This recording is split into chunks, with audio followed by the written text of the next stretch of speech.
तथा द्वैतं अनादिर्निर्गुणः प्रियः सगुणा सत्सुपर्णश्चाप्यन्तर्यामी बुधस्तथा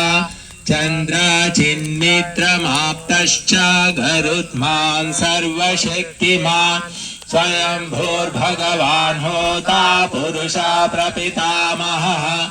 अक्षरस्तैजसो बन्धुः देवा देवी निरञ्जनः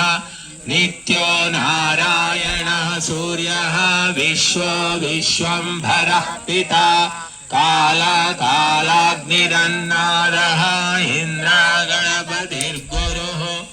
अन्नं ज्ञानं जलं राहुः कूटस्थ पृथिवीश्वर सर्वपूर्वो जगत्कर्ता मुक्तलक्ष्मी च मङ्गलम्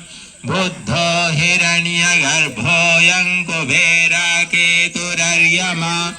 अचिन्त्यो धर्मराजश्च निराकारस्तथैव च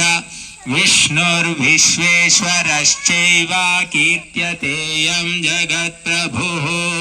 प्रोक्तमेतत्प्रभो नाम्नामष्टोत्तरशतं पुनः कीर्तयन् स्मरणं कुर्वन्नेभिर्ध्यायंस्तथैव च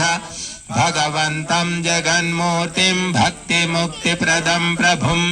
मनःशुद्धिमवाप्नोति लभते च परम् ॐ